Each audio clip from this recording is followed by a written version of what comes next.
Assalamualaikum warahmatullahi wabarakatuh. Selamat pagi teman-teman hebat semuanya.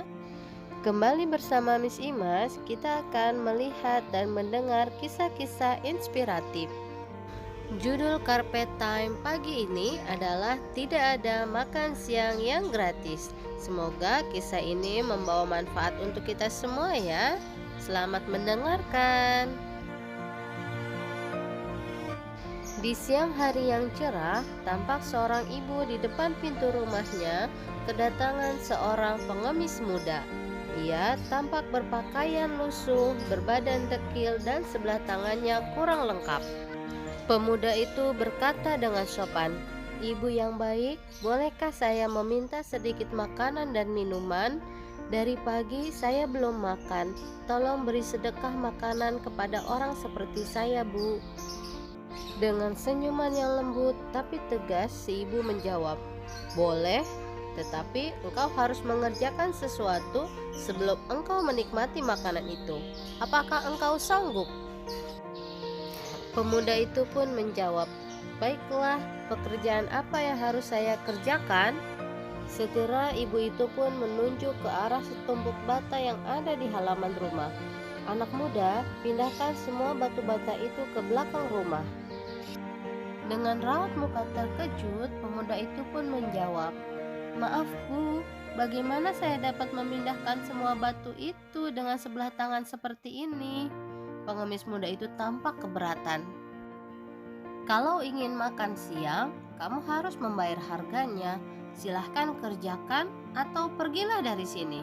Mendengar ucapan tegas ibu, meski lapar, si pemuda mulai melakukan pekerjaan yang diminta oleh ibu itu. Kira-kira 1 jam kemudian, dengan keringat bercucuran, pemuda itu pun akhirnya dapat menikmati makan siang paling nikmat yang pernah disantapnya. Ia juga menerima uang tambahan sebagai imbalan hasil kerja kerasnya. Selang beberapa hari kemudian, pengemis makanan itu datang lagi ke rumah ibu itu. Kembali ia pun disuruh melakukan pekerjaan memindahkan batu bata. Namun kali ini ia harus mengembalikan batu bata itu dari belakang ke halaman depan. Keluarga sang ibu heran dan tidak mengerti mengapa bunda mereka menyuruh pengemis muda itu melakukan pekerjaan memindahkan batu bata kembali ke tempat semula. Namun, pemuda itu tanpa bertanya lagi segera bekerja memindahkan batu bata dengan semangat dan menyelesaikannya dalam waktu yang lebih cepat. Ia pun kembali mendapatkan upahnya. Setelah menyantap makanan yang lezat sambil mengantongi upah, dia mengucapkan terima kasih dan berpamitan pergi. Waktu pun terus berjalan cepat. Kira-kira 10 tahun kemudian, ibu itu kedatangan seorang tamu muda yang mendesak ingin bertemu dengannya.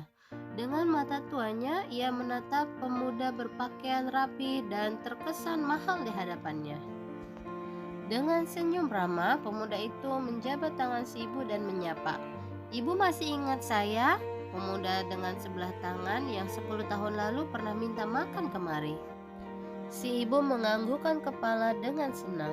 "Ya, ibu tentu ingat pada anak muda yang rajin memindahkan batu bata di rumah ini.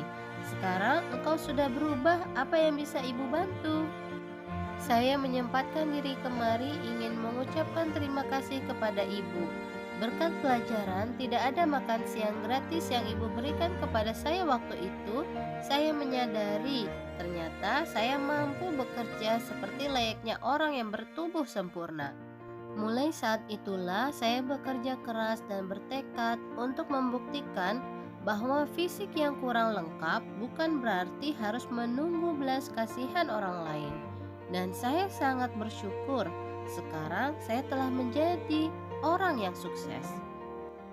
Sambil bercerita kisah perjuangan hidupnya, ia mengangsurkan selembar cek kepada si ibu.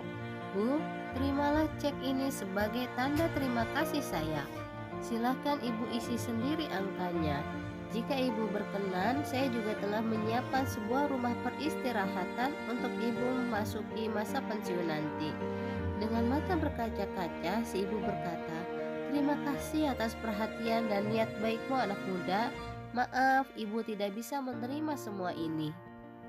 Ibu masih sehat, tidak kurang sesuatu apapun.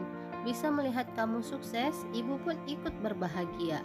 Yang penting, tularkan semangatmu pada orang lain, ucap ibu sambil mengembalikan cek kepada pemuda itu. Apapun keadaan kita, setiap manusia mempunyai hak yang sama untuk sukses. Kita ditakdirkan lahir dengan kelebihan dan kelemahan masing-masing. Semestinya kita belajar dan berusaha untuk bisa mengatasi kekurangan dan kelemahan yang ada pada diri kita. Dan selayaknya pula kita kembangkan kelebihan atau potensi diri yang kita punyai. Dengan semangat juang yang tinggi dan sikap pantang menyerah, kita buktikan mampu menjadi pemenang yang sesungguhnya. Yuk teman-teman, kita saksikan bersama salah satu video orang yang sangat menginspirasi. Pada awalnya, orang tuanya sangat sedih dan berkabung karena anak laki-laki pertama mereka cacat dan tidak bisa diobati. Nick ini benar-benar tidak memiliki tangan dan hanya ada 2 jari mungil di kaki kirinya. Hanya itu saja yang dia punya. Butuh waktu sekitar 4 bulan sampai akhirnya orang tua Nick bisa berdamai dengan kenyataan bahwa Allah menitipkan anak berkebutuhan khusus kepada mereka. Dan mereka belajar menyayangi Nick apa adanya. Nick mengatakan orang tuanya bilang dengan terus terang bahwa mereka tidak tahu apa yang bisa Nick lakukan. Jadi ya coba aja deh, jangan terlalu banyak dipikir. Dan ternyata meskipun tanpa tangan dan kaki, Nick bisa melakukan banyak hal yang biasa dilakukan orang lain. Misalnya main bola, main di pantai, main skateboard, berenang, dan sebagainya. Ya dia terpaksa menggunakan kursi roda khusus sih dan mendapatkan banyak bantuan dari orang lain dalam kesehariannya. Tapi Nick tidak menyerah. Sayangnya tidak semua orang mendukung. Pada usia 10 tahun, Nick bahkan mencoba untuk bunuh diri karena dibully sangat parah di sekolah. Akan tetapi usaha bunuh dirinya itu gagal. Nick berjuang untuk bisa mengerti apa sih hikmahnya kondisinya kok seperti ini. Sampai akhirnya ketika dia SMA, seorang tukang sapu bilang, "Kamu orangnya pandai ngomong ya, pasti cocok deh jadi motivator." Awalnya Nick tidak percaya diri, tapi kemudian seperti apa nasihat orang tuanya, coba aja deh jangan terlalu banyak dipikir. Dan akhirnya dia mulai memberikan sesi motivasi. Dari yang awalnya hanya didengarkan 6 orang, bertahun-tahun kemudian penonton paling banyak live-nya adalah 800.000 orang. Dari yang awalnya hanya jadi pembicara di aula sekolah, lama-lama Nick mengadakan sesi bahkan di stadium, udah kayak konser aja deh. Pada saat video ini direkam, Nick bahkan sudah travel ke 60 negara hanya untuk memberikan ceramah dan sesi motivasi. Banyak orang yang tersentuh dan menangis pada saat Nick memberikan speech-nya. Saya termasuk juga salah satunya. Karena kalau orang tanpa tangan dan kaki seperti dia bisa bersemangat menjalani kehidupan, tidak ada alasan untuk orang-orang sehat seperti kita untuk mengeluh. Nick juga banyak memberikan sesi ceramah di sekolah-sekolah dengan harapan bisa mengurangi bully di sekolah, supaya tidak ada lagi anak yang ingin bunuh diri karena dibully seperti dirinya dulu. Selain menjadi motivator, Nick juga mendapatkan uang dari menulis buku. Karena meskipun dia hanya punya 2 jari kaki yang mungil, tapi jari-jari itu sudah sangat terlatih bahkan untuk mengetik di laptop atau mengetik SMS. Jangan salah, 2 jari kecil itu bahkan sampai bisa dilatih menyetir kapal bot atau bahkan menyetir mobil. Tapi tentunya kendaraan-kendaraan tersebut sudah dimodifikasi ya sesuai dengan kondisi Nick. Kemudian sumber penghasilan dia yang lain termasuk juga dari acara TV. Karena kisahnya pernah didokumentasikan di beberapa acara TV termasuk menjadi seri di channel TLC. Mungkin sebagian dari kalian berpikir, waduh kasihan ya orang cacat gitu, pasti gak ada yang mau. Kata siapa? Takdirnya, Nick memiliki istri yang normal. Bahkan saat ini dia memiliki 4 orang anak kandung, 2 laki-laki dan 2 perempuan. Penghasilan Nick pun cukup untuk membeli rumah yang besar dan indah. Intinya, dia tidak kekurangan apapun, meskipun tanpa tangan dan kaki. Memang sih, Nick tetap membutuhkan bantuan dari orang lain untuk membantunya melakukan hal-hal yang dia tidak bisa lakukan. Misalnya mandi, ganti baju, dan sebagainya. Dan dia juga butuh kursi roda untuk kemana-mana.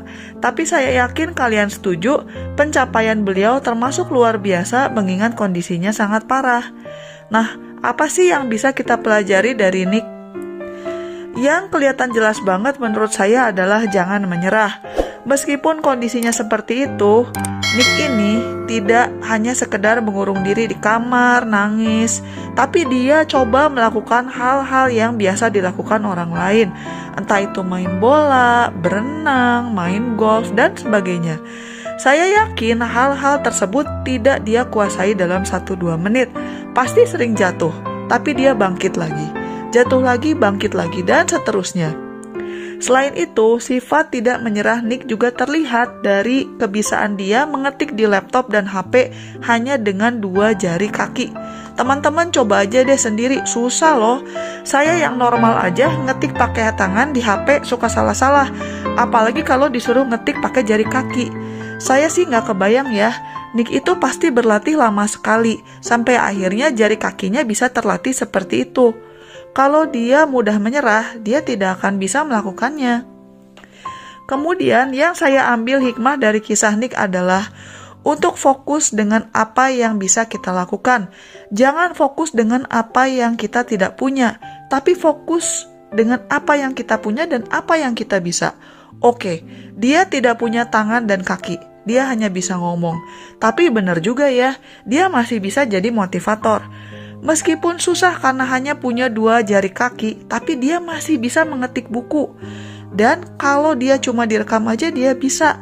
Dan dia juga bisa interview untuk acara TV. Jadinya dia juga bisa mendapatkan uang dari sana. Kemudian pelajaran lain yang bisa kita ambil dari kisah Nick ini adalah untuk belajar bersyukur. Di salah satu interview dengan TV Australia di program 60 Minutes, Nick bahkan mengatakan bahwa kalau ada pil ajaib yang bisa membuat kaki dan tangannya sembuh, dia tidak mau meminumnya. Dia merasa hikmah dari kondisinya yang ekstrim adalah sesi motivasi yang dia berikan lebih berdampak pada pendengarnya. Nick juga bersyukur karena kondisi cacatnya bukan warisan genetik dan keempat anaknya bisa normal semua. Dia juga bersyukur bisa punya istri yang menerima dia apa adanya.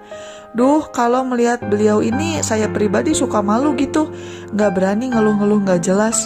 Semoga kisah inspiratif kali ini bisa menginspirasi teman-teman untuk lebih bersyukur dan bersemangat mengejar apapun cita-cita baik yang kalian miliki.